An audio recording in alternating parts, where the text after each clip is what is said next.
The desert moons of Kelvin 3 shimmered with heat that wasn't entirely natural.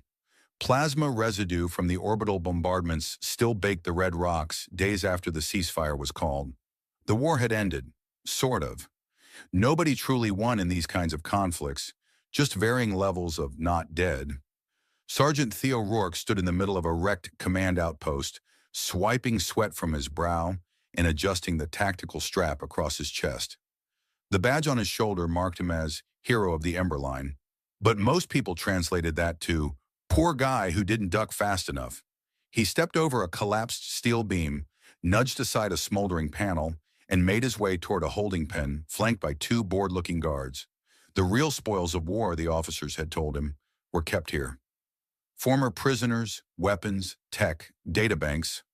A reward fitting for those who bled hardest, the commander had said. Theo had bled. A lot. He still had shrapnel in his leg from the Cathari ambush and a metal fragment near his collarbone that hummed slightly whenever someone used a comlink too close. The guards barely acknowledged him as he entered the holding zone. Inside, alien prisoners sat in silence. Some glared, some wept. A few meditated with eerie serenity. Theo wasn't interested in any of them. His eyes scanned the far corner of the pen, where one figure sat apart, motionless. She wasn't shackled, not visibly, just slumped on a crate like she'd run out of reasons to stand. Long ears. That was the first thing he noticed. Not stubby or curved like a salary's, but slender and elegant, almost regal. Her hair was bright yellow, not blonde, not dyed, but the kind of yellow that hurt your eyes under certain lighting. Her skin was pale, too pale like unexposed film, and she didn't blink, not once. Just watched him with eyes the color of storm clouds. "This one," he said. The guards blinked. "Excuse me, Sergeant?" "That one. The Valari. I want her." The taller guard shifted awkwardly. "Sir, she doesn't do anything. Been here for 2 weeks. No powers, no skills, no data worth extracting. Probably broken. You sure you don't want something flashier? We got a Vex Crystal AI hybrid that—" "I'm not shopping for a blender, Jenkins," Theo said. "She's the one." The Valari woman tilted her head slightly. Not curiosity, more like disbelief wearing a mask of politeness. Theo gave her a grin, the kind that had gotten him punched on 7 different planets and married on 2. "Name's Theo. You?" She was silent for a beat too long. Then, "Kyle." "Nice. That's short. Easy to scream in a firefight." He turned to the guards. "Get the paperwork, and maybe a muzzle if she bites." Kyle didn't smile. Yet. 3 days later, they were on board the Gallant Mule, a mid-sized transport ship that had been retrofitted so many times it now qualified as an architectural crime. Theo lived there between deployments, sharing space with a mechanic who only spoke in whistles, a medbot that believed in aromatherapy, and a crew of mostly exhausted rookies who thought him half mad and mostly lucky. Cal said nothing for the first day, nothing on the second either. She watched, always watched. At one point during a live fire simulation, she sat on a crate eating an orange while the recruits panicked over an armed drone. Theo leaned against a railing, arms crossed. "You sure you don't want to join? Might be fun." "I don't fight." "Good. Most of the galaxy does. And look where it got them." That night he found her in the cargo bay, alone, tracing her fingers along the hull. She didn't turn when he entered. "You knew I wasn't valuable," she said. "Why did you choose me?" "Because you're interesting." "I am weak." No one with eyes that intense gets to claim weak. Intimidating, maybe. Brooding? Definitely. But not weak. Her long ears twitched. "You're mocking me." "Only a little. It's how I show affection. That and sharing the last of my cereal rations." The cereal in question was from Earth, ancient and stale, with tiny marshmallows shaped like weapons of mass destruction. Kale took one bite and visibly recoiled. "This tastes like regret and artificial blueberries." Theo beamed. "Exactly, you're getting it." In the days that followed, something shifted. Kale still said little, but she began moving differently. At first, it was just being present during training sessions. Then it was mirroring routines in secret, alone at night when she thought no one was watching. But Theo watched. She absorbed moves like a sponge, stances, holds, even faulty dodging patterns. On the seventh day, she disarmed one of the recruits mid-spar.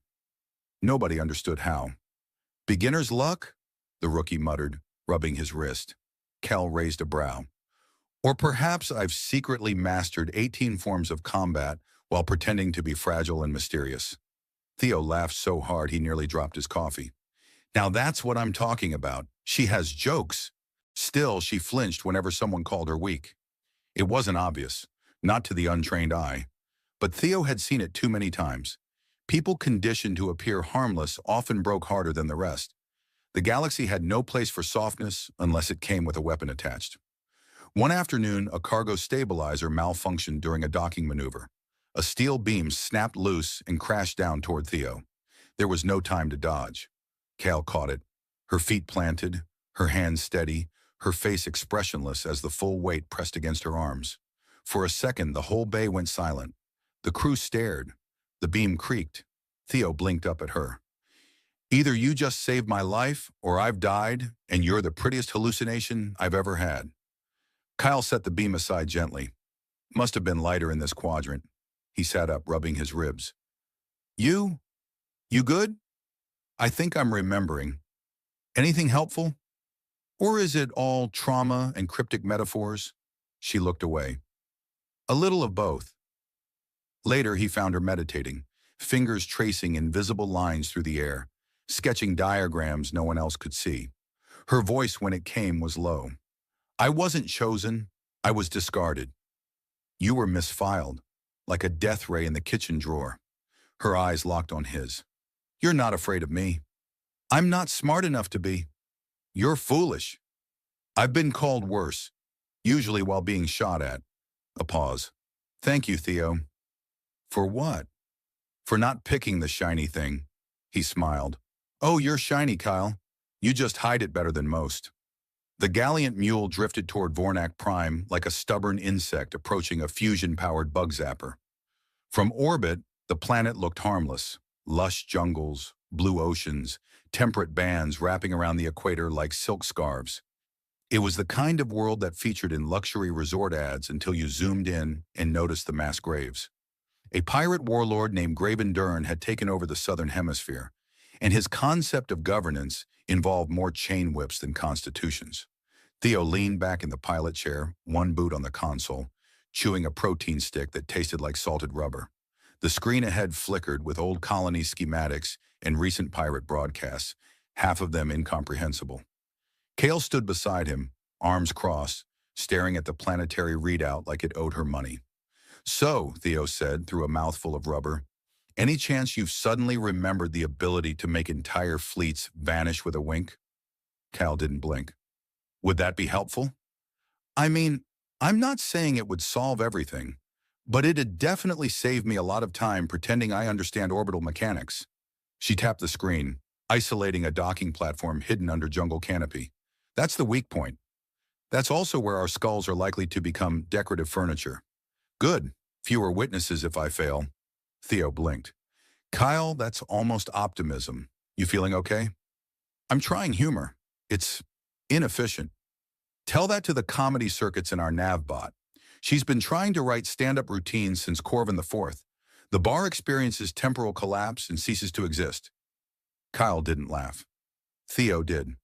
The infiltration began with standard chaos.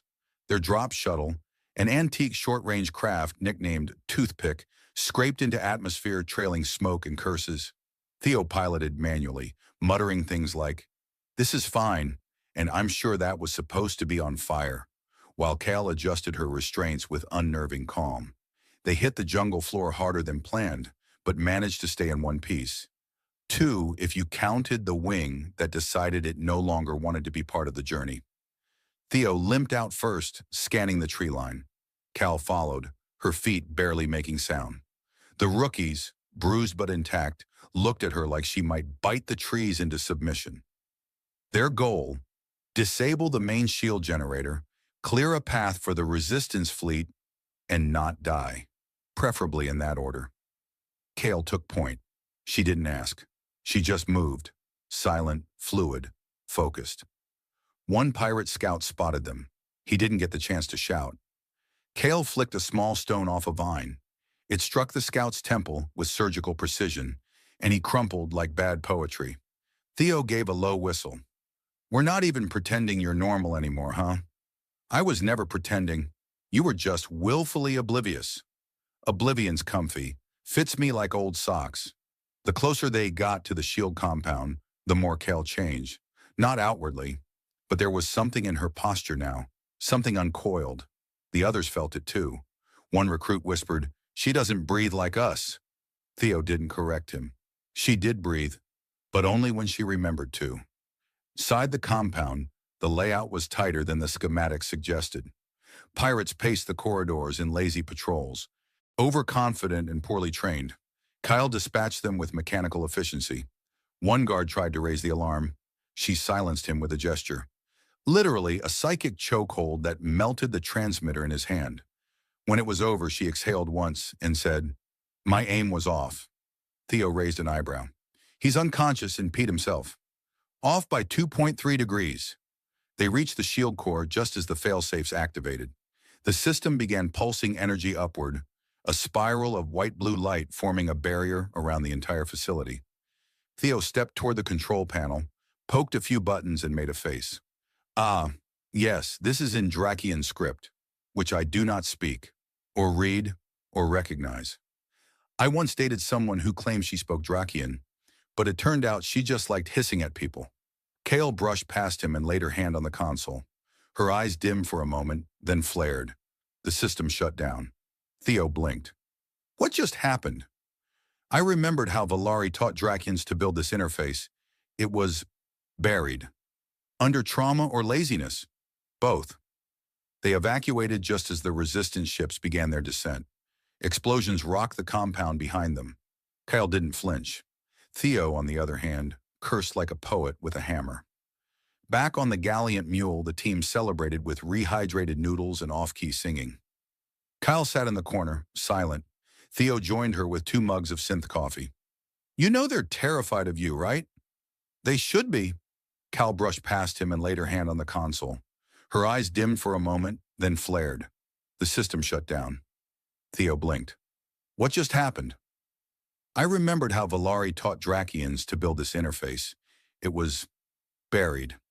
Under trauma or laziness? Both. They evacuated just as the resistance ships began their descent. Explosions rocked the compound behind them. Cal didn't flinch. Theo, on the other hand, cursed like a poet with a hammer. Back on the Gallant Mule, the team celebrated with rehydrated noodles and off-key singing. Cal sat in the corner, silent. Theo joined her with 2 mugs of synth coffee. "You know they're terrified of you, right?" "They should be." She turned. "Why do you keep helping me?" "Because one day I'll need you to carry another steel beam off my face." "That's a poor strategy." "Yeah, well, I'm known for those. Besides, you're not just strong, Kyle. You're trying. That's the rare part." She didn't reply, but when he tossed her the blanket, she caught it with one hand. Theo grinned. "Look at that. A real warrior, wrapping herself in 50% recycled disappointment." Kyle sat down, the fabric draped across her shoulders. "It's acceptable. High praise from the Death Witch of Vornak Prime. I prefer Kyle." "Right, Kyle, the strongest mild-mannered disaster in the galaxy." She let him have that one. The throne room of Vargas Station, once a towering monument to Graven Dern's ego, was now a mess of broken glass, sparking conduits, and unconscious guards. Somewhere under a pile of charred banners, someone groaned. Cal stepped over him without pause. Her armor bore scorch marks, but none of them had reached her skin. Her long ears twitched as she scanned the room. Behind her, Theo huffed up the stairs, clutching a plasma rifle like it might bite him if he looked at it wrong. "I told you we should have taken the left corridor," he panted. "And I told you the left corridor led to a plasma-fed crematorium." "Exactly. No guards, just intense warmth." Cal turned her head, expression unreadable. "Would you like to go back?" Theo considered. "No, I've developed a strong preference for being alive. Call me picky." They reached the dais. Graven Dern waited there, half his face hidden by a jagged cybernetic plate. the others sneering at them like they'd tracked mud into his murder palace. He stood slowly, clapping with mock grandeur. "I must admit," he said, voice laced with static, "I never imagined the little Valari reject would be the one to knock on my door." Cal didn't answer. She just looked at him like she was mentally measuring the width of his neck. Theo stepped in. "Hey, don't sell her short. She's a lot more than a reject. She's a reformed death machine with a newfound appreciation for noodles and sarcasm." Graven's sneer deepened. "And you, the human, still hiding behind better creatures." Theo gave a polite wave. "Hiding's a strong word. I prefer strategic positioning adjacent to excellence." The warlord raised his weapon, an ugly thing with too many barrels and not enough safety features. Cal moved before he fired. 1 second she was beside Theo. The next she was airborne, a blur of blue and gold. She landed on the dais with a force that cracked the floor. Graven fired. The first blast missed. The second scorched the edge of Cale's shoulder plate. The third never left the chamber. Kyle drove her fist into the weapon's barrel, crushing it into slag. Then came the silence. For a moment, even the hum of the station dimmed. Graven laughed. "You think this ends with you winning? You don't understand what I am, what I built." "I understand," Cal said, voice like cold steel. "I just don't care." She struck once. Not with fury, not with vengeance. Just precision. Graven dropped like a stone. Theo peeked out from behind a shattered column. "Is it weird that I kinda hoped he'd monologue a bit more? That felt abrupt." Kel stood over the fallen warlord. "He already said too much." They didn't linger.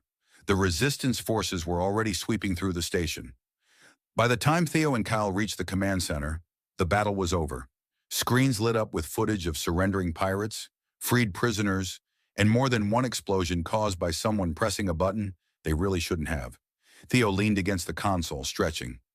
"Well, we just overthrew a pirate empire. Again. Do we get jackets this time? Maybe a mug? I toppled a warlord and all I got was this lousy ceramic beverage container?" Kale didn't smile, but she did tilt her head. "You want a mug?" "I mean, yeah, kind of. Something to remember this by." Kale tapped the console. A panel hissed open. Inside was a pristine black mug with a silver emblem, Graven's crest. Theo picked it up. "You're joking." "I'm not." His ego demanded commemorative drinkware. Theo cradled it like a trophy. This is the best thing that's ever happened to me." The next few days blurred. Debriefings, celebrations, half-serious knighthoods from planets they'd barely heard of. Kyle, to her own surprise, was declared a hero, not just by the Valari diaspora, but by dozens of human colonies and allied systems. Children started wearing replica armor modeled after hers. Someone wrote a ballad. It was bad, but it rhymed, and that seemed to matter. Theo found her on the observation deck one evening, staring at the stars. She didn't look restless anymore, just quiet. "They're calling you the strongest warrior in the galaxy now," he said, sipping from his mug. "I noticed." "Kind of ironic, huh? You were supposed to be the weak one." Kale's eyes didn't leave the stars. "I was weak. Kyle, I was afraid. I let others define me. I believed I was useless because they said I was. I only became strong when I stopped listening." Theo nodded. "Yeah, but to be fair, some of that strength came from drop-kicking a four-armed mercenary through a steel wall." "Also true." They stood in silence for a while. "So what now?" Theo asked. "I don't know. There's peace for the first time in decades. Someone else will rise eventually. Then we'll just knock them down again, preferably without the crematorium corridors." Kale turned to him. "You could leave. Go somewhere safe, quiet." Theo looked mock offended. "And miss out on watching you terrify the next generation of galactic villains? Not a chance. I've already named our next shuttle. Toothpick, too. The Revenge." Kyle raised an eyebrow. "I thought it exploded." "It's a symbolic name, like hope or indigestion." She didn't laugh, but her eyes softened. Later, she walked the halls of the station, nodding at familiar faces. Recruits who once flinched at her presence now saluted with pride. Engineers asked her opinion. Pilots told her their children wanted to be like her. A statue was planned. She didn't want it. Theo insisted it should at least hold a mug. In the cargo bay, she found the steel beam from their first mission, bent where she had lifted it off Theo's back. He'd hung a sign on it. Day Kale became awesome. She touched it once. The war was over. Her past was quiet. She was no longer the prize no one wanted. She was the warrior the galaxy needed, and to her own surprise, she didn't feel alone. Lyra adjusted the controls of her ship for the 10th time that hour, muttering to herself about the universe's cruel sense of humor. The navigation console flickered erratically, as if it too was tired of the endless star maps she pored over. "Come on, old Rust," she said, tapping the panel with a mix of affection and frustration. "If you had one more glitch, I'd swear you're trying to get me lost on purpose." Her voice echoed lightly through the cramped cockpit, a small rebellion against the vast silence that filled the void outside. The stars outside stretched into streaks of light as the ship entered warp speed. Lyra's long ears twitched slightly, a habit she'd never quite outgrown, especially when deep in thought. She leaned back, folding her arms, eyes scanning the holographic display that pulsed with cryptic signals from the edge of the Perseus arm. Somewhere out there, in the uncharted expanse, was the faintest whisper of her husband's trail, a whisper that had become her lifeline for the past 7 years. Eli had vanished on a routine supply run from Earth to the outer colonies, a trip that was supposed to take weeks, not years. At first, she'd thought it was a mechanical failure, maybe a distress beacon lost in the cosmic noise. But as months turned into years and no word came, her worry grew into a silent obsession. Every rumor, every garbled transmission she intercepted, she followed with relentless determination. She was not one to surrender easily, especially not to the vast, indifferent cosmos. Her ship's AI chirped in, breaking her reverie with a tone that somehow combined exasperation and programmed politeness. "Miss Lyra, incoming message from Sector 42X. Transmission appears to be encrypted with an unfamiliar cipher. Shall I attempt decryption?" Lyra smirked. "Yes, please. And if it's another one of those galactic sales offers disguised as distress calls, remind me to send them a strongly worded interstellar complaint." She paused, fingers flying over the controls as the AI worked. "Honestly, you'd think after all this time, someone would just send a postcard. Or, a hologram of a beach. I could really use a vacation." The decrypted message materialized in the air, a shaky, grainy video of a scruffy human man, waving frantically against a backdrop of rusted metal and blinking lights. Eli, or someone who looked like him, with that familiar lopsided grin and that awful sense of timing that had gotten them into so much trouble back on Earth. "Eli," Lyra whispered, heart pounding. The video cut out abruptly, leaving only static and the faint echo of his voice. "I'm sorry." It was barely audible, but enough to send a jolt through her. She slapped the console, half in triumph, half in disbelief. "Well, at least you're still alive and prone to cryptic apologies." Classic Eli. Her voice cracked with a mixture of hope and fatigue. "Now where in the 9 nebulae are you hiding?" Her ship jolted suddenly, shaking the loose tools scattered across the cockpit floor. A warning light blinked red.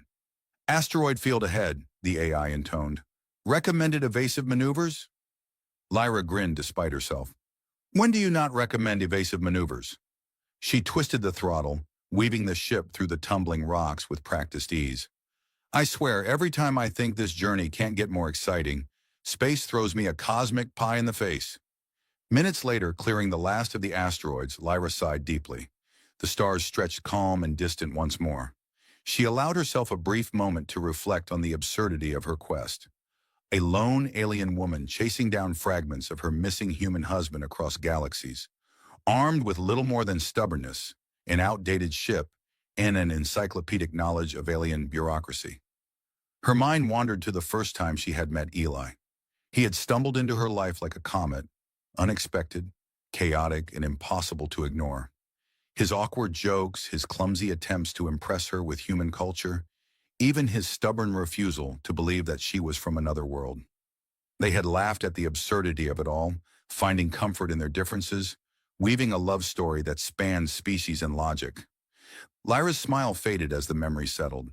7 years ago, she had believed that love was enough to keep them together. Now, as she floated through the cold emptiness of space, She realized that love was just the beginning. The universe, with all its vastness and mystery, had other plans. Her communicator beeped softly, interrupting her thoughts. Another encrypted message. This one different, coded with an old Earth encryption standard Eli had once taught her to crack. Her fingers trembled slightly as she opened it. The message was brief, a coordinate, and a single word. Find me. Lyra's heart raced. The chase was no longer a vague hope. It was a promise. Somewhere out there, Eli was waiting, caught in a web of secrets and shadows she had only just begun to unravel. She set the ship's course, punching in the coordinates with renewed determination. "All right, Eli," she whispered, voice steady but fierce. "Hold on tight. I'm coming for you. And this time, I'm bringing snacks." The stars outside seemed to pulse in response, a cosmic nod to the unyielding spirit of a woman who refused to let the universe keep her love lost forever. With a final flick of the controls, Lyra's ship surged forward into the unknown, her long ears catching the faint hum of distant worlds and the promise of reunion. The coordinates led Lyra to a dusty, forgotten sector, where stars flickered weakly like distant memories. The ship shuddered as it broke through a cloud of cosmic debris, settling into orbit around a planet that looked more like a rusted relic than a living world. The scanners pinged with faint signals, enough to tell her Eli was here, but nothing that made the puzzle any easier to solve. "Great," she muttered. "A planet with all the charm of an old storage locker, just like Eli's last attempt at cooking." She brought the ship down onto a barren plain, the surface cracked and scorched, with abandoned mining equipment rusting in awkward poses. Lyra stepped out into the thin air, her boots crunching on brittle rock, and adjusted the collar of her jacket against the biting wind. The sky above shimmered with the faint glow of twin suns, casting long shadows that danced like ghosts of the past. She scanned the area with a handheld device, a patchwork of human tech and alien tinkering that blinked and beeped as it sought signs of life or recent activity. "Nothing here but dust and echoes," she said aloud, rubbing the back of her neck. "Just the kind of place someone who doesn't want to be found would pick." Her humor, a shield against the creeping despair, was her constant companion. She always imagined Eli somewhere on this rust bucket of a planet, probably muttering curses at some malfunctioning gizmo, or accidentally setting off an alarm because he couldn't resist pushing all the buttons. The thought made her lips twitch despite the weight in her chest. Her comm unit crackled suddenly. "Miss Lyra, I have detected a faint heat signature approximately 2 kilometers west of your current location," the ship's AI reported, its tone oddly cheerful given the grim surroundings. "Would you like to investigate?" Lyra's eyes sparkled with a mix of hope and skepticism. "Yes, please. And maybe tell me if he's managed to trap himself in some ridiculous predicament again. I swear Eli has a talent for turning simple things into intergalactic disasters." The trek across the cracked earth was slow, the wind carrying whispers of forgotten stories. As she approached the heat signature, she spotted a small shelter, constructed from scavenged metal plates and panels that looked like they'd been salvaged from a dozen different ships. Smoke curled lazily from a makeshift chimney. Lyra's pulse quickened. This was no abandoned outpost. Someone had been here recently. She called out softly, "Eli!" "It's me, Lyra. I've come a long way." The door creaked open, and a figure stumbled out, blinking in the harsh light. His hair was disheveled, and his clothes patched together in a hodgepodge of styles that spoke of both necessity and neglect. Eli's eyes widened as he took in the sight of her, a mixture of disbelief, relief, and something else. Hope. "Lyra," he rasped, voice rough from disuse. "Is that really you? I thought I was dreaming." She laughed, the sound light and warm. "Well, I'm real enough, and I brought snacks." His smile was crooked but genuine, the kind that made her heart ache with all the memories it carried. "You always did know how to make an entrance." They sat inside the shelter, the hum of distant machines mingling with the quiet crackle of a fire. Eli's story spilled out between chuckles and grimaces. He'd stumbled into trouble almost immediately after his disappearance, caught in the crossfire of a smuggling ring, mistakenly identified as a witness, and forced into hiding on this forsaken planet. The authorities were less than helpful, more interested in bureaucratic paperwork than justice. I swear I've signed more forms here than on Earth, and I'm not even sure any of them are for me, he joked. Lyra shook her head, a smile tugging at her lips. Sounds like classic Ely accidentally turning space crime into a paperwork nightmare. Despite the gravity of the situation, their laughter was a balm, a reminder that even in the darkest corners of the galaxy, their bond remained unbroken. Together they began to plan how to navigate the tangled web of interstellar politics and shadowy factions that still hunted him. Eli's stubbornness met Lyra's sharp mind, and the partnership that had drawn them together years ago rekindled with renewed purpose. As they prepared to leave the bleak planet behind, Lyra couldn't resist one last jab. Next time you want to disappear, could you pick a vacation spot with better Wi-Fi? Eli grinned, his eyes twinkling. No promises, but I'll try not to cause too many bureaucratic incidents. The stars awaited them, vast and indifferent, but with a new path carved by hope, humor, and the unyielding power of love. Together they stepped back into the ship, ready to face whatever cosmic chaos lay ahead. The last stretch of their journey unfolded like a carefully scripted cosmic comedy, if such a thing could exist in the chaotic theater of space. Lyra and Eli's ship cruised through the glittering lanes of a star cluster known for its bureaucratic black holes, regions where paperwork piled up faster than you could say galactic permit. It was a fitting metaphor for the tangled mess they now faced, clearing Eli's name from a convoluted web of interstellar legalities that had kept him hidden longer than either of them liked. Lyra, with her sharp mind and sharper tongue, took the helm of diplomacy, while Eli, ever the accidental hero, tried to keep out of trouble, though trouble had a way of finding him as always. Honestly, I think half the galaxy just wants to see me fill out forms, Eli grumbled, shuffling through a stack of digital documents that glowed with relentless bureaucracy. I'm starting to feel like a starship tax accountant. Lyra chuckled, long ears twitching in amusement. Well, if you wanted to be a bureaucrat, you should have told me. I'd have packed a suit and a briefcase. She leaned over, tapping a few buttons that made the computer beep affirmatively. But seriously, this is our last hurdle. Once we prove your innocence, you can stop living in the cosmic shadows and maybe, just maybe, we can get some peace. Eli gave a crooked smile, rubbing the back of his neck. Peace sounds nice, especially if it comes with you, snacks, and no alien bureaucrats breathing down our necks. As the ship docked at the central station orbiting the galactic capital, they were met with a mixture of suspicion and curiosity. Lyra's long ears and calm demeanor commanded respect, while Eli's human awkwardness disarmed many of the more hostile officials. The hearings that followed were a spectacle of interstellar law, filled with dramatic pauses, endless procedural jargon, and moments where it seemed all hope was lost. But Lyra's relentless questioning, coupled with her uncanny ability to find contradictions in the opposition's claims, turned the tide. At one point, when an officious alien judge questioned Eli about his supposed role in a smuggling ring, Lyra couldn't resist a quip.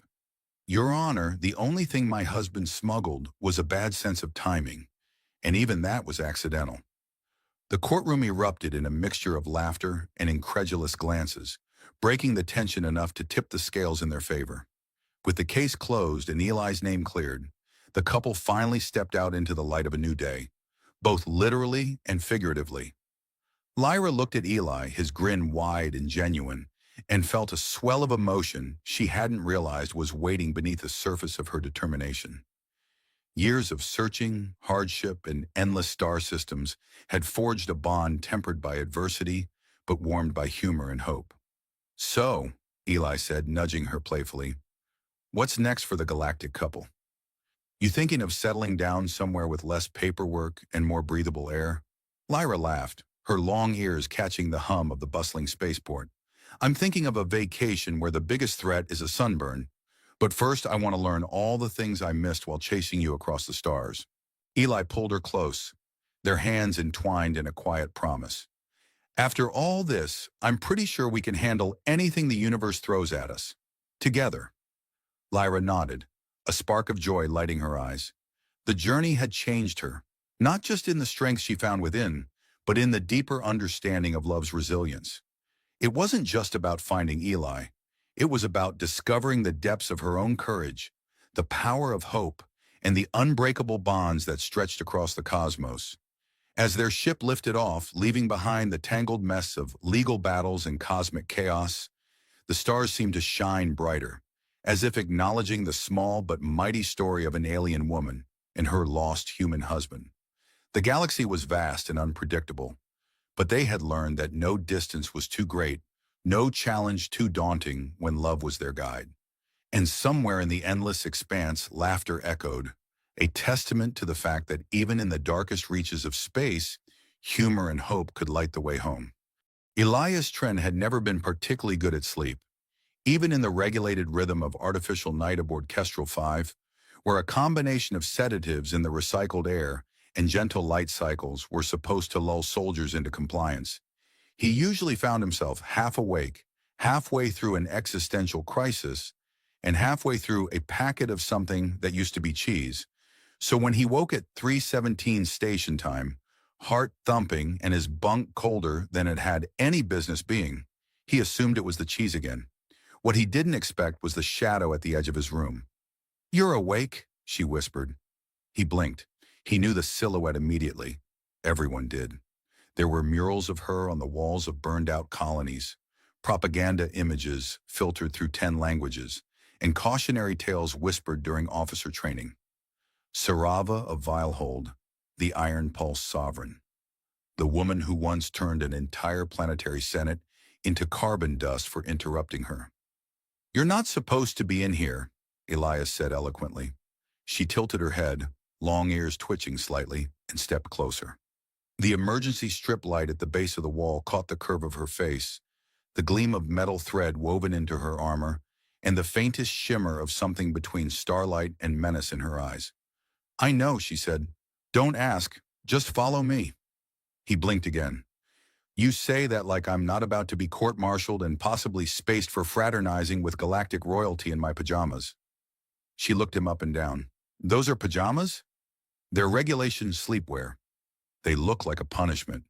Elias found himself slipping into his boots before his brain caught up with his hands. Protocol, logic, and self-preservation all tugged at him like panicked bureaucrats. But the part of him that had always been bored, always been dreaming, always been slightly stupid, that part said, "Why not?" And really, when an alien queen with rumored telekinetic abilities tells you to follow, the only proper response is to ask if she brought snacks. The hallway outside was empty, which didn't make sense. There were always patrols, always drones buzzing like judgmental mosquitoes. But the cameras had gone dark, the vents whispered oddly, and the artificial gravity had a subtle wobble that made him wonder if the ship itself was holding its breath. "Did you hack the station?" he asked, jogging to keep up with her. "Don't ask." "Right, sorry, I forgot the theme." They turned a corner and nearly collided with a cargo drone listing lazily against the wall. Its display screen read, "I am broken. Please do not judge me." Elias nodded respectfully. "Where are we going?" She hesitated just briefly. "Away." "That clears everything up. Thanks. So glad I left my extremely secure and officially approved bunk for this very specific destination." "You're amusing," she said. "I hear that a lot. Usually after people have had concussions." They reached the docking bay without tripping any alarms. Either she had help or Kestrel V's security system had finally given up after years of existential boredom. The shuttle waiting for them was sleek, old, and painted in the faded diplomatic colors of a treaty everyone had long since agreed to forget. Its loading ramp lowered with a sigh that sounded suspiciously like reluctance. "Did you steal that?" Elias asked. She looked at him. "No." That wasn't very convincing. She held out a small rectangular device. "Hold this." "What is it?" "It's the authorization code." He stared at it. "I don't have diplomatic clearance." "You do now." "That's not how clearance works." She leaned in, and for a moment he could see the exhaustion behind her eyes. Not weakness, something older, something burned into the bones. "Elias, either you come with me, or we both die in about 4 minutes. And if we're going to die, I'd prefer to do it on my terms, and not in your depressing sleepwear." "Still better than yours." Yours looks like it was designed by angry knives. She smiled then, just slightly. You make dying less tedious. They boarded the shuttle. As soon as the hatch sealed, the internal lights flickered with the enthusiasm of something running on half a miracle and a lot of regret. The console sputtered to life. The AI's voice greeted them in a flat, weary tone. Welcome to Diplomatic Shuttle Galanthus. Estimated probability of successful launch, 41%. That's not comforting, Elias said, strapping himself into a seat that had clearly been designed for someone with more limbs and fewer safety concerns. I've flown worse, Sarava replied, taking the helm. Her hands moved over the controls like they knew secrets the ship had forgotten. The engines groaned. The docking clamps hissed. Outside, nothing moved. Then, the bay doors opened, revealing the endless dark. The shuttle kicked off from Kestrel 5 with a lurch, and Elias's stomach remained politely behind. Where are we actually going? He asked, gripping the armrest. She didn't answer at first. Then, to find something that was stolen. He waited. You want to narrow that down? My future, she said. That's incredibly vague and very melodramatic. She looked at him sidelong. Would you prefer I said a secret galactic conspiracy involving your genetic code and a potential artificial intelligence uprising? He blinked. You know what? I take it back. The vague version was fine. Outside, the stars didn't blink. Inside, the shuttle's AI muttered to itself in binary. Sarava activated a stealth field, and the hull shimmered, reducing their visibility on scanners to just below coincidence. Elias looked at the queen beside him, the woman who once turned planetary tides with a sentence, and now sat in a stolen shuttle asking him to follow her into darkness. So, he said, what's your favorite color? She blinked. Why? We've got a few hours of interstellar silence ahead, and I figured we might as well make it weird. She stared at him, long ears twitching, and then, unexpectedly, she laughed. It was quiet, unguarded, and real. Black, she said. Of course it is, he muttered. Figures. And yours? Blue, he said. Like Earth oceans. You've never seen them. I've seen the photos. You have to admire a planet that keeps its dangerous creatures underwater and its worst creatures in Congress. She laughed again. The shuttle slipped into the folds of hyperspace, a speck fleeing a war it hadn't yet seen, guided by an alien queen with too many secrets and a soldier who had absolutely no idea what he was doing, but was doing it anyway, because sometimes the universe whispered, "Don't ask, just follow me," and all you could do was hope it wasn't a trap. Or at the very least, that the trap came with better snacks. The shuttle's stealth drive hummed like an embarrassed librarian, soft, persistent, and vaguely judgmental. Elias tried not to think about how many things could go wrong while drifting between map space and what Sarava called the feathered edge, which he gathered was a poetic way of saying a region where navigation AI cries and maps go to lie. He sat cross-legged in the back cabin, eating a protein brick that tasted like betrayal and watching the queen run diagnostics on a wall panel with quiet intensity. I think this thing used to be a vending machine, he said, tapping the bulkhead with the wrapper. Sarava didn't look up. Then it was promoted. I respect that. May I someday be reborn as a coffee dispenser? You'd be defective. I'd be generous, double shots, no charge. Wildly unpredictable foam. She gave him a glance, half amusement, half why haven't I thrown you out of the airlock yet, and then returned to the interface, which responded to her presence with a series of color pulses, probably ancient diplomatic protocol. Elias didn't understand half of it. He barely understood the other half. Most of what kept him upright was momentum and the vague sense that if he kept talking, nothing catastrophic could happen. You going to tell me what you're really looking for? He asked. I already did. You said your future was stolen. That's not a mission briefing. That's a brooding lyric from a synth rock band. She exhaled through her nose. A long pause, then, there's a transmission. One that shouldn't exist. It came from a diplomatic frequency sealed 20 years ago, after the Treaty of Valar. It has your genetic signature. Elias blinked. I'm sorry. My what now? Your DNA. Your voice pattern, your retinal imprint. Not a simulation, not a recording. Real-time command code sent under your name. 6 days ago. I've never even been to Valar. No one has, not since the treaty fell apart. That's why it matters. He leaned back against the padded wall and stared at the ceiling, which was trying to flicker meaningfully. So either someone's pretending to be me, or there's a second me out there with better posture. Or someone is growing them. Ah, clones. Great. I always wanted a twin who could do my taxes. It's more likely they're grown for infiltration. You were nobody. You remain almost nobody. No offense. None taken. I pride myself on being aggressively forgettable. That makes you perfect. You're invisible in plain sight. No one would suspect a soldier of no rank, no clearance, no legacy. They've built you to be ignored. Elias whistled softly. That's a hell of a motivational speech. You were born to be irrelevant.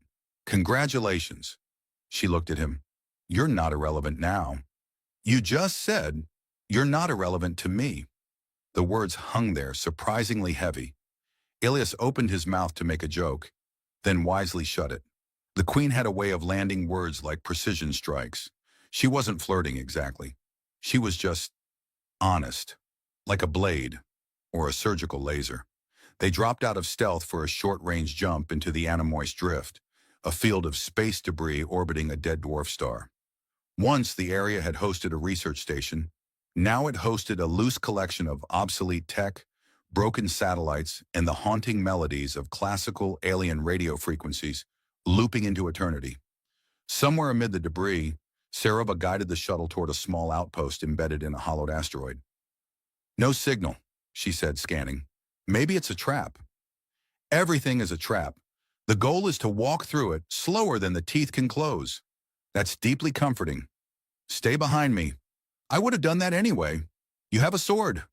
They docked manually, the process involving more shouting from the shuttle AI, and a wrench Elias wasn't qualified to use. When the airlock hissed open, stale oxygen greeted them like an old, mildly disappointed uncle. The corridor beyond flickered under emergency lights. Signs were in 7 languages, all of them spelling out various synonyms of "do not proceed without clearance." Naturally, they proceeded. Sarova's footsteps made no sound. Elias's made many. He couldn't help it. His boots were loud, his breathing was louder, and his existential panic was practically shouting. They reached a control room with an active console, surprisingly pristine. Sarova moved to it immediately, her fingers gliding across controls like a pianist with a grudge. Elias hovered by a chair labeled Ambassador Temporary and sat with as much dignity as one could in a half-collapsed swivel seat. A hollow screen flared to life. Static at first, then a figure, vague, silhouetted, face obscured. The voice was his, absolutely, unmistakably his.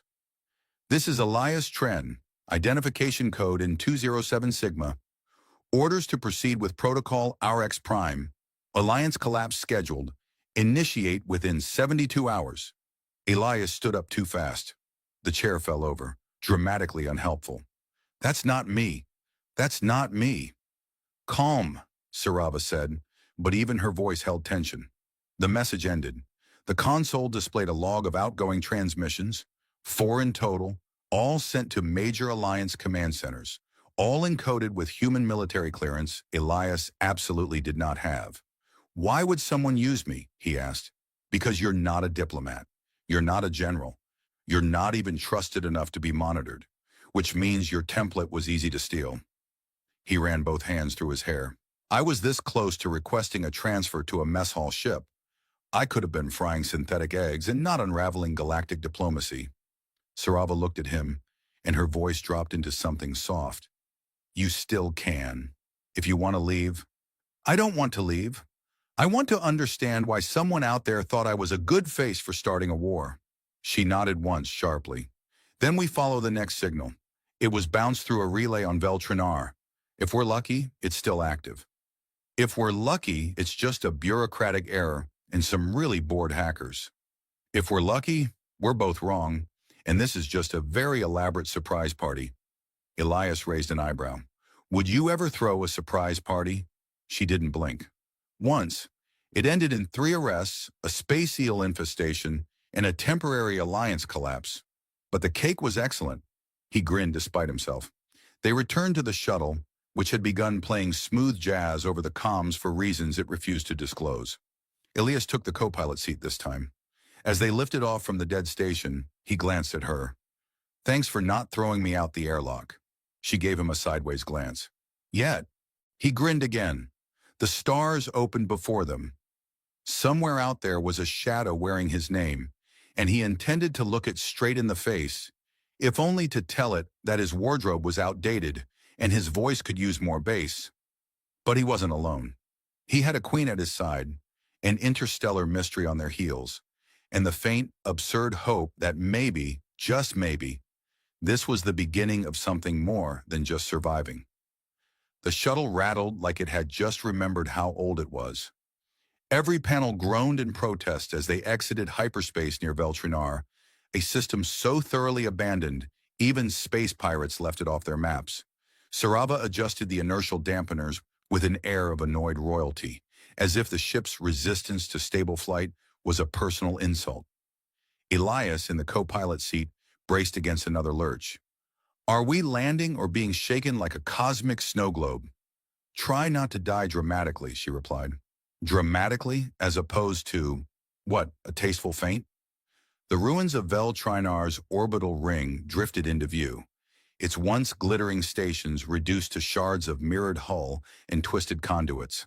Somewhere in that mess, a faint signal pulsed. Same encrypted frequency as before, same genetic signature, same impossible echo of him. "Still not convinced I'm not adopted by some secret galactic cult," he muttered. "They wouldn't have taken you," Sarava said. "Too many jokes. Cults hate jokes." "That's fair." They docked with a surviving fragment of the orbital core, a habitat ring mostly intact but with atmosphere so thin, even their suits coughed. Sarava led the way through a cracked corridor, weapon drawn. Her long ears twitched with every creak. Elias stayed close, one hand on the pulse pistol she'd insisted he carry, even though he still wasn't sure if it was loaded or decorative. They reached a chamber alive with light. A central terminal pulsed, emitting the same soft chime every 5 seconds. Around it stood stasis pods, 4 of them, inside each a human. Correction, inside each, him. Elias took a step back. "Okay, I don't remember signing a release form for this cloning operation. That's definitely illegal. And creepy. Mostly creepy." Sarava was already scanning the pods, her face still, eyes flicking from data stream to data stream. Not just clones, simulants. Biotech replicas, preloaded with memory overlays. Imperfect. One has a scar you never had. Another's too tall. One's missing your sense of sarcasm. "Monster," Elias whispered. "Someone's been manufacturing you for infiltration. These were never meant to last. Fast-grown, biologically unstable, likely to disintegrate within weeks." He frowned. "So, what's the point?" She turned to him. "They send a simulant into a secure facility. It transmits a message. The facility traces it to you. You're blamed. No one questions the evidence. No one looks deeper. Alliances fracture. Blame is assigned. War resumes." "Elegant," he muttered, in a psychotic, deeply unethical sort of way. Behind them, the chamber's door slid shut. A voice filled the air, calm and amused. "Welcome, Elias Tren, Queen Sarava. You're right on time." The hollow projector flickered. A man appeared. Not Elias, not exactly. Older, harder. The version of Elias that might have survived 100 wars and decided humor was inefficient. "Who the hell?" Elias began. "I'm you," the projection said. "Version Alpha, the prototype, the first template. They built me during the first truce in case the peace ever turned inconvenient." Elias raised a hand. "Whoa, pause. You're telling me I'm a copy of you?" "Number. You're real. You were the cover. They took your DNA from a survey team report. Your life was unimportant enough to pass unnoticed. I was built from your genome, trained to act, talk, and think like you, but smarter, stronger, more obedient. That last one clearly didn't take, Elias said. I went rogue, Alpha said. I saw what they intended, a perfect tool to collapse peace whenever needed. So I hid, built my own copies, not for sabotage, but for misdirection. A game of echoes. Sarava stepped forward. You're the one who sent the transmission? Alpha nodded. A warning, disguised as a threat.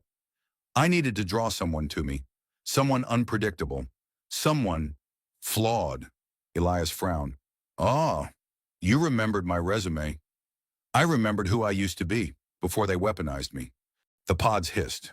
One simulant stirred, eyelids fluttering. Alpha gestured and the system powered down.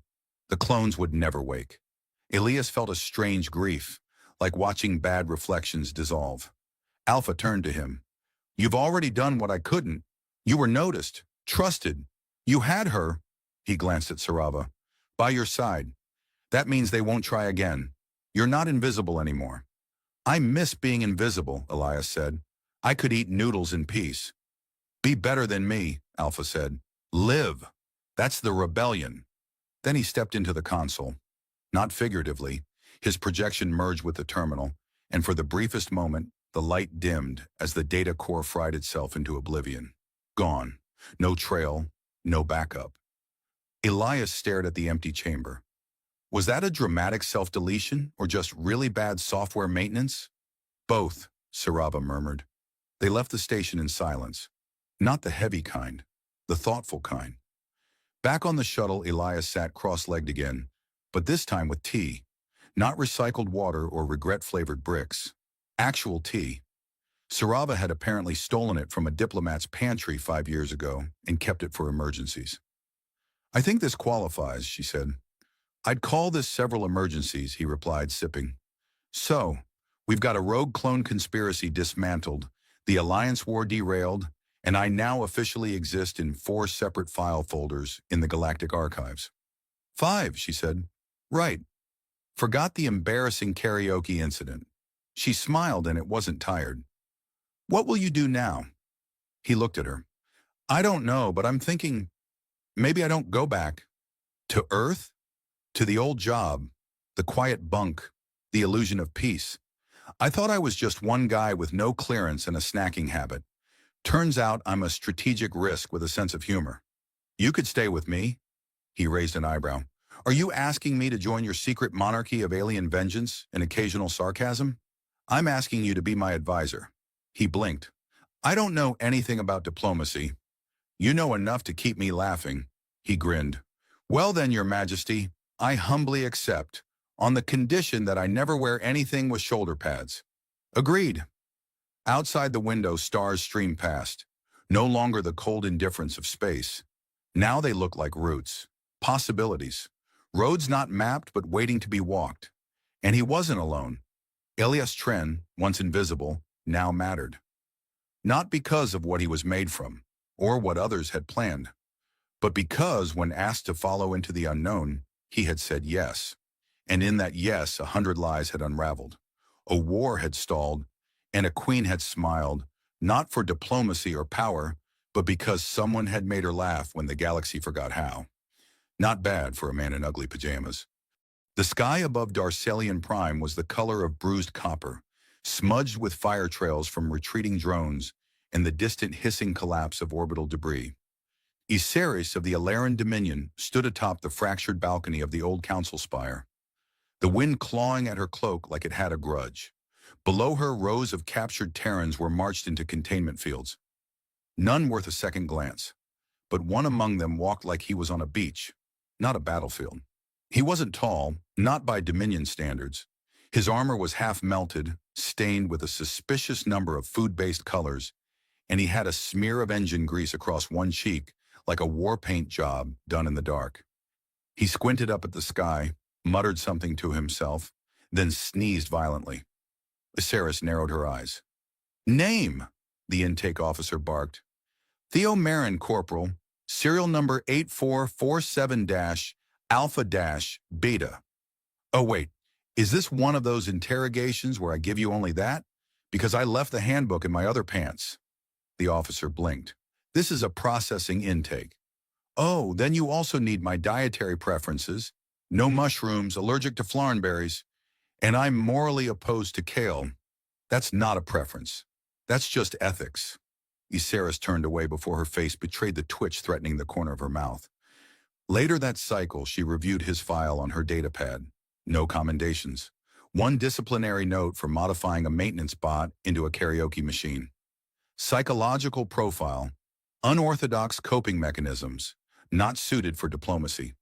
Her brow lifted slightly. She tapped to access the footage from the skirmish in Sector N8.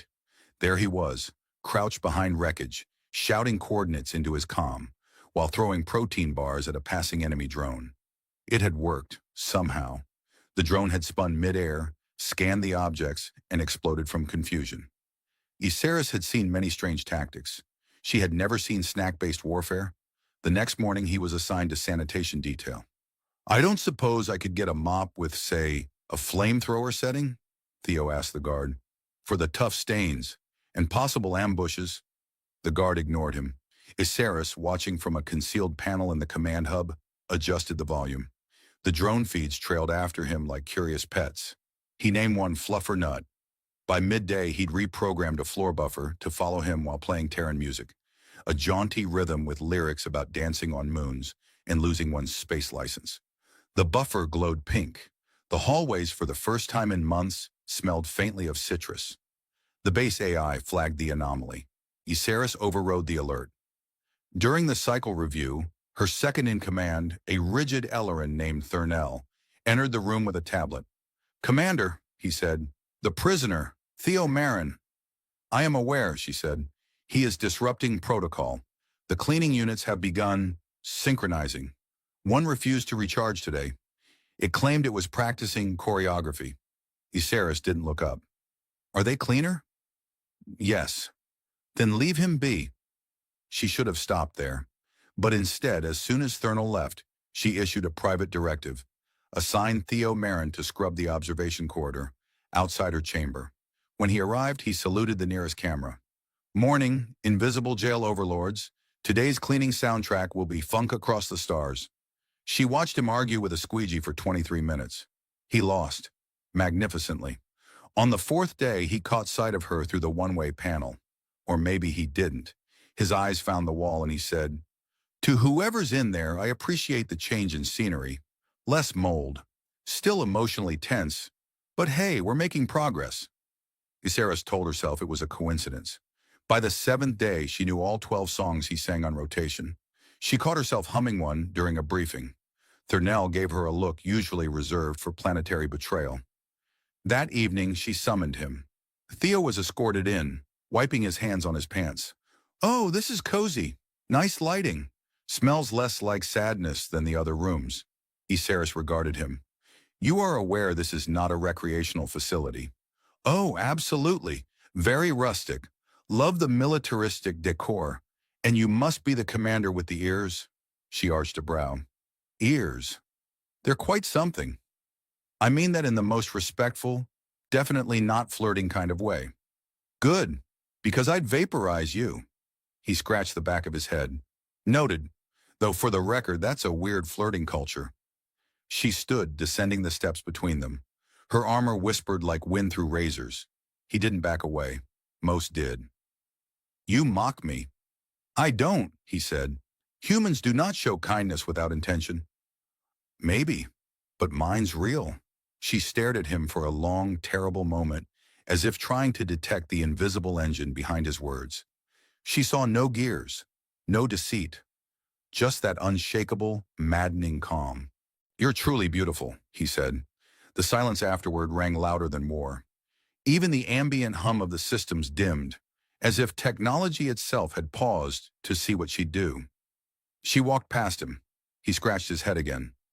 So that's either a yes, a no, or an intergalactic death wish. Outside the chamber, one of the drones spun gently and played a soft, celebratory jingle. Theo gave it a thumbs up. Behind the door, Isaris stood very still, her fingers brushing the edge of her gauntlet, and thought, for the first time in years, not about strategy or conquest or vengeance, but about a human who sang badly, cleaned worse, and had said something that might have fractured the armor around her without even trying.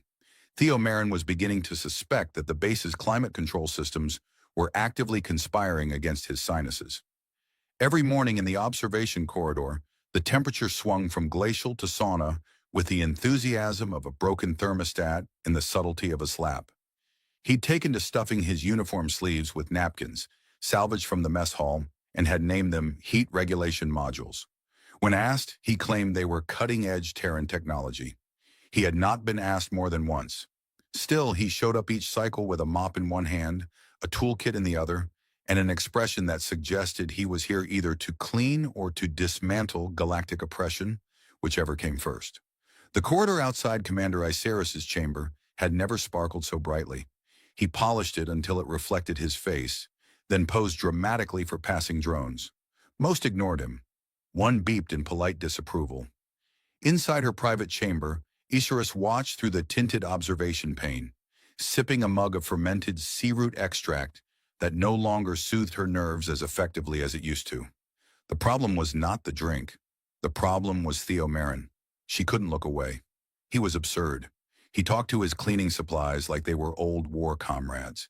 He built miniature sculptures out of discarded wiring, one of which looked suspiciously like her, with exaggerated ears and a mop for a cape. He greeted every camera with a different accent. Yesterday, he spoke in what he claimed was traditional Martian cabaret dialect. She had run a scan. No such dialect existed. And yet, he said things no soldier should say. He complimented her without agenda. He smiled without malice. He laughed in a place where even the walls had given up. When she finally requested his presence again, it was under the guise of reassessing prisoner labor efficiency. Theo entered with his usual salute in a flower made of scrap metal. "For you," he said, holding it out. "Not a bribe. Definitely not trying to influence my work assignment. Although if you move me to the hangar bay, I hear the lighting's more flattering." Iseris stared at the offering. "What is this?" "A blossom, Terran symbol of goodwill, or possibly allergies, depending on the recipient." She took it. Not out of sentiment, but because the motion of not taking it would have revealed too much.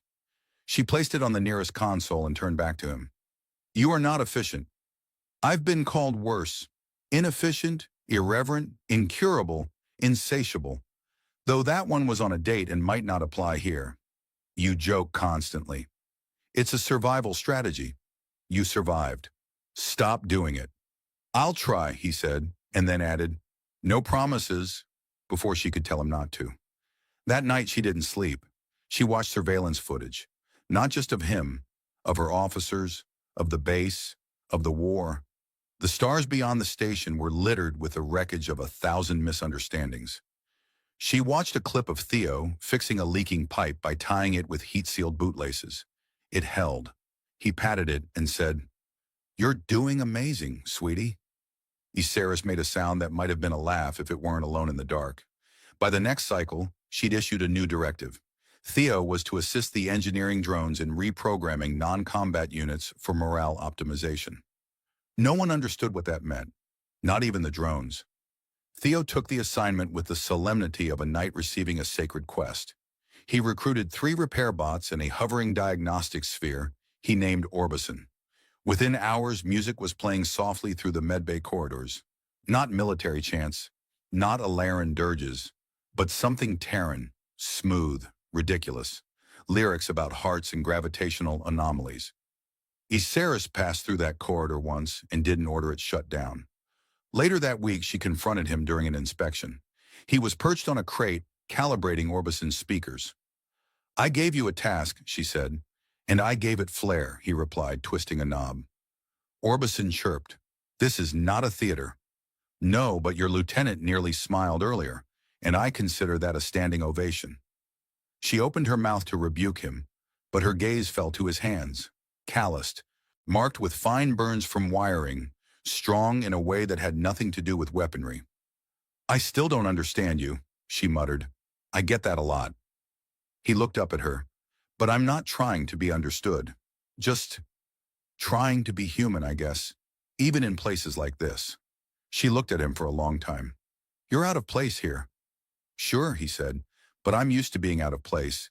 At least here, The food is better than the last outpost I was stationed at.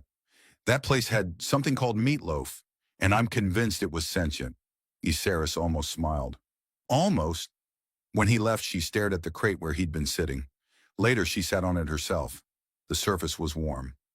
That night, she found herself writing a private report, a hypothetical, a scenario in which a non-threatening prisoner might be used as a diplomatic link between factions.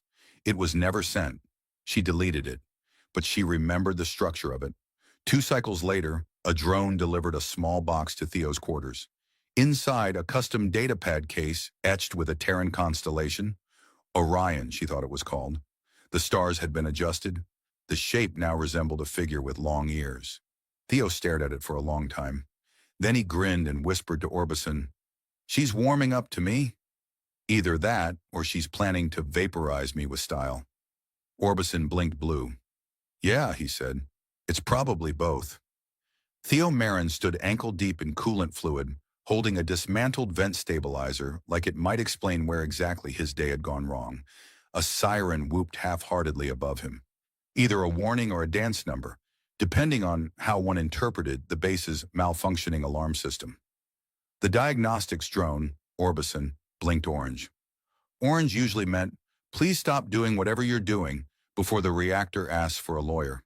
He wiped his brow with a sleeve already damp from efforts to keep a containment corridor from flooding.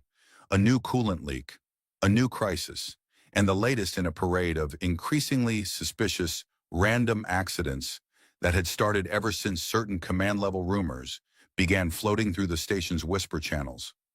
Rumors that the Terran prisoner had been spending an unusually generous amount of time in places of strategic importance, and that Commander Isaris had not only failed to incinerate him, but might in fact have gifted him a datapad case. From Theo's perspective, the gift had been clear. Either a gesture of strange affection or an early sign of a cultural execution ritual. Still, here he was, still alive, still sopping wet. "Orbison," he muttered, tightening the last bolt.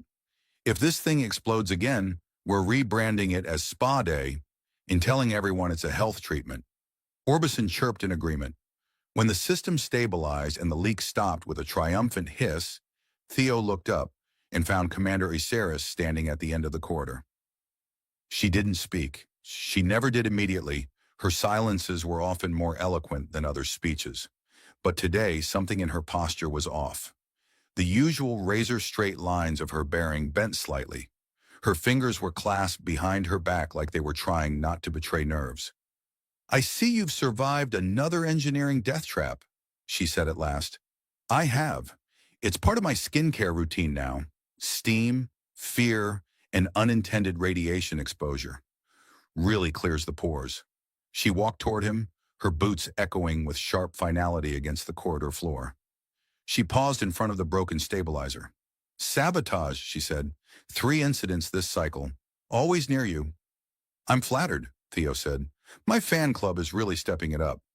I believe someone is testing your resilience. Then they're probably disappointed. My resilience is mostly caffeine and spite." Isaris didn't smile, but she did tilt her head in that specific way he'd come to recognize as amused disapproval. "They think you're manipulating me," she said. "They think I'm compromised. Are you? I don't know." Her voice, always steel-threaded and unyielding, cracked slightly at the edge. She looked away, not like someone trying to hide, but someone gathering themselves from a cliff's edge. "I spent years building walls you couldn't see," she said. "Inside, where no one could reach, where nothing soft could live. Then you came, with songs and jokes and snacks, and suddenly the walls didn't feel like protection. They felt like a cage." Theo stepped closer. Not too close, but enough. "You want to know a secret?" he said. "I wasn't trying to change you. I was just trying to survive. You look like someone who had survived too much. I figured, if you were still standing, maybe there was room for one more beside you." She looked at him then, really looked. "You complimented me," she said, "and I didn't believe you. I meant it. I know that now." They stood in silence for a moment as a distant klaxon warbled in the background, probably another minor disaster, or the cafeteria bot attempting another souffle. I could be court-martialed for this, she said. I could be vaporized, he replied cheerfully. I have no intention of vaporizing you. Then we're halfway to a stable relationship by galactic standards. She blinked. That's either very optimistic or very stupid.